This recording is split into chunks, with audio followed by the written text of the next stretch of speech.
Jumpa lagi di Mix Channel Indonesia. Malam itu seharusnya menjadi malam paling hangat dalam setahun. Natal baru saja lewat. Tidak ada suara kendaraan, tidak ada teriakan, hanya rumah-rumah kayu yang gelap tertidur bersama penghuninya. Di salah satu rumah itu, keluarga Soder juga sedang terlelap.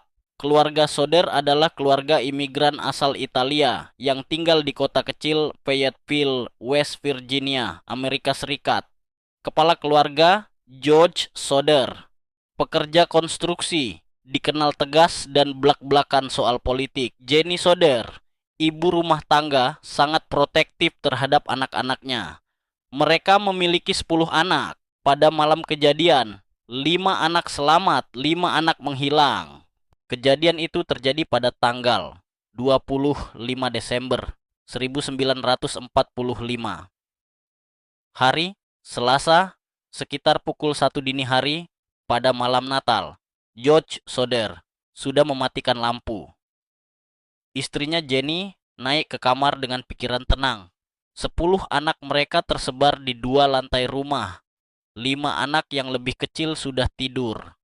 5 anak yang lebih besar memilih tetap terjaga sedikit lebih lama. Malam Natal memang selalu terasa terlalu singkat untuk diakhiri.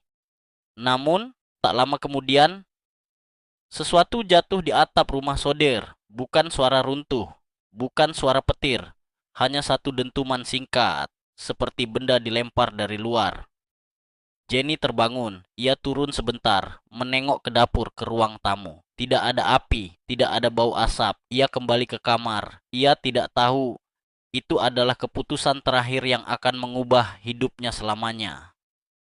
Beberapa menit kemudian, bau hangus mulai memenuhi udara. Api muncul dari bagian bawah rumah. Cepat, terlalu cepat. George terbangun, berteriak memanggil anak-anaknya.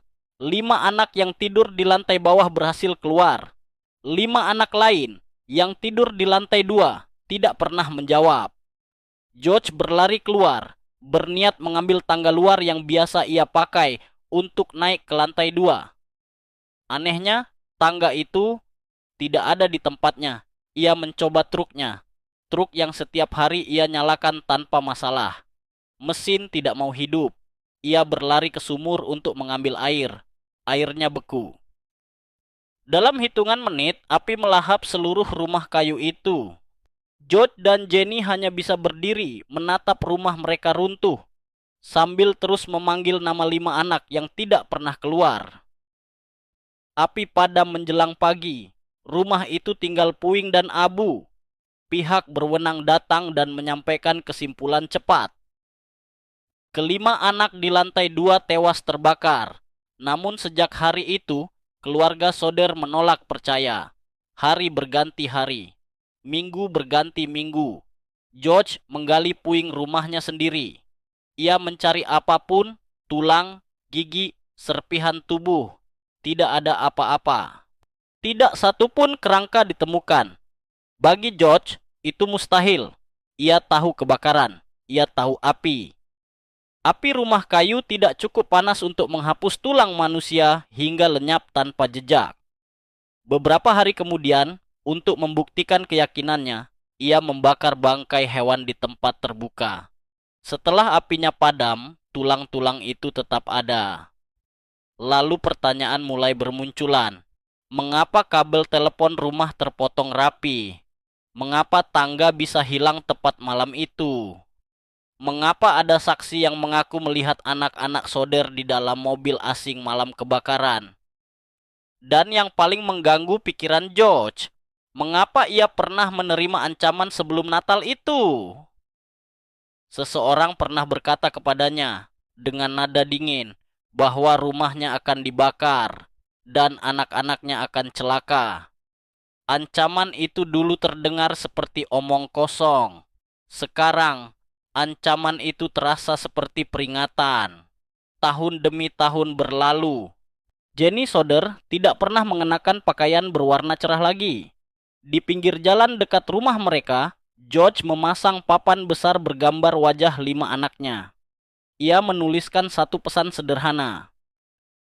Where are our children? Puluhan tahun kemudian, sebuah foto misterius tiba di rumah mereka. Seorang pria dewasa menatap kamera. Di belakang foto tertulis pesan aneh. Wajah pria itu mirip salah satu anak mereka yang hilang yang bernama Louis Soder. Kenapa keluarga yakin anak-anak tidak mati? Karena tidak ada kerangka, tidak ada abu biologis, terlalu banyak sabotase. Ada saksi hidup, ada ancaman sebelum kejadian. Keluarga Soder yakin anak-anak mereka diculik, bukan mati. Tidak pernah ada penutupan resmi.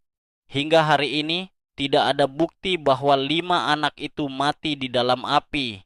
Dan tidak ada bukti pula bahwa mereka hidup. Yang tersisa hanya satu malam Natal, satu rumah yang terbakar, dan satu keluarga yang sepanjang hidupnya hidup dalam satu pertanyaan yang sama. Jika anak-anak itu tidak mati, lalu kemana mereka pergi?